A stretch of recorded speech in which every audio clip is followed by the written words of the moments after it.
안녕하십니까. 시사과의 두 번째 시간입니다. 최근에 창당을 했죠. 그래서 새롭게 사람들의 이목을 받다가 지금은 이제 거의 뭐 사그라드는 분위기인데, 네, 그렇습니다. 바른정당에 대해서 한번 알아보겠습니다. 작년 12월이었습니다. 박근혜 탄핵의 열풍이 전국을 강타하는 가운데 새누리당의 당원들은 상당히 좀 이합집산하는 사람들이 생겼습니다. 박근혜가 탄핵이 되면 자기네들의 정치적 생명은 어떻게 할까? 자기들이 뭔가 살아남아야 되지 않을까라고 해서 탄핵 열풍에 편승하려는 그러한 새누리당 의원들이 나타났던 것입니다. 그들은 작년 12월에 새누리당을 탈당을 하면서 황급하게 이름을 지었습니다. 바로 개혁보수신당이었습니다. 워낙에나 급했으면 이름을 개혁보수신당, 개보신당, 개보신탕 이렇게 불리기도 했죠. 그래서 이들은 1월 24일이었습니다. 새롭게 당명을 공고를 해가지고 이름을 지었습니다. 그 이름은 바로 완전히 반대되는 이름이죠. 바른정당이었습니다. 전혀 바르지 않은 자들이 만든 바른정당. 과연 우리 국민들은 바른정당의 실체를 이미 다 알고 계십니다. 하지만 살펴봅시다. 바른정당의 대선 주자를 보면 유승민 의원이 있습니다. 그리고 남경필 경기도지사가 있습니다. 뿐만 아니라 바른정당은 오세훈 전 서울시장이라든가 다양한 인물들을 받아들이면서 마치도 그들이 보수 세력의 새로운 아이콘인 것처럼 이렇게 스스로를 홍보하였습니다.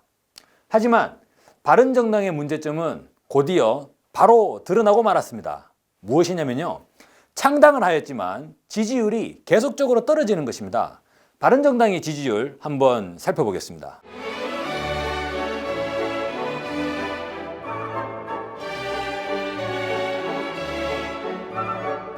1월 첫째 주부터 바른정당의 지지율을 보면 지지율이 오히려 떨어졌던 것을 알 수가 있습니다. 물론 이 기간에는 바로 반기문 효과가 있었죠. 반기문 전 유엔 사무총장이 한국에 들어오면서 대선 주자처럼 활동을 해 나가니까 많은 사람들이 반기문 전 사무총장이 바로 바른정당으로 들어가면 이 바른정당의 지지세가 커지지 않을까라는 면에 그러한 기대 심리가 있었던 것입니다. 하지만 반기문 전 총장이 대선 출마 의사를 접어버리고 그러고 나자 바른정당은 푹 꺼져버렸죠.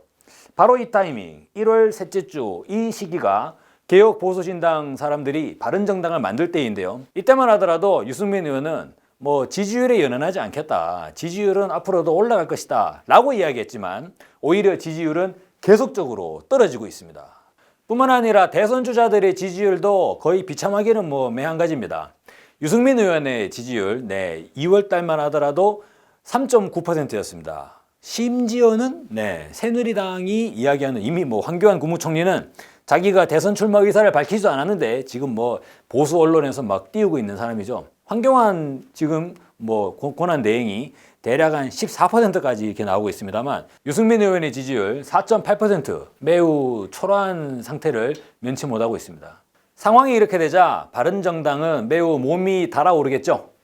유승민 의원은 2월 2일에 이렇게 얘기했습니다. 어떤 대선 후보들이라도 자기가 함께 연정을 펼칠 수 있다라고 이야기하면서 마치도 새누리당과의 공동행보까지도 열어놓는 그러한 뉘앙스의 발언을 했죠.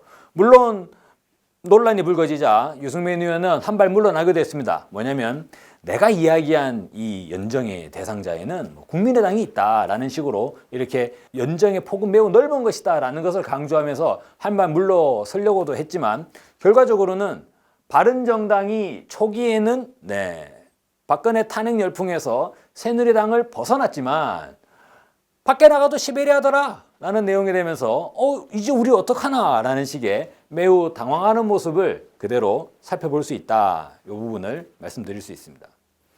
그렇다면 바른정당은 과연 어떤 정당인가 하는 부분이 우리가 살펴볼 포인트라고 봅니다.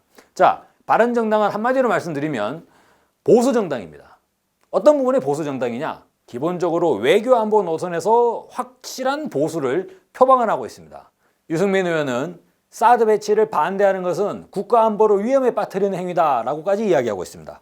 자, 지금 사드 배치해가지고 어떻게 됐습니까? 중국발 경제 보복이 본격화되고 있습니다. 육화라고 이야기되는 중국인 관광객들이 상당 부분 이제 줄어들 것이다라는 업계의 관측까지도 나오고 있는 상황입니다. 그런 상황에서도 바른정당은 오로지 한반도 사드 배치, 한반도 사드 배치는 곧 미국의 요구인 것이고 보수 진영이 매달리고 있는 이러한 정국이 되겠죠. 그러면 결론적으로 바른정당은 우리가 어떻게 봐야 되느냐? 주의 주장은 새누리당과 온전히 동일한, 물론 지금은 자유한국당이죠. 자유한국당과 스펙트럼의 차이는 없는 자들이다. 그렇다면 저들이 나온 이유는 무엇인가라고 할 때 박근혜 탄핵 열풍을 두려워해서 자기들끼리 살려고 나온 것 아니냐. 결국은 철새 정치인, 우리 흔히 얘기되던 철새 정치인과 철새 정당의 구차한 그 모습을 여실히 보여주고 있다고 보여집니다. 그런 면에서 바른정당, 전혀 바르지 않은 바른정당은 한국 정치권에서 퇴출될 수밖에 없다고 보여집니다. 오늘의 시사가에 여기서 마치겠습니다.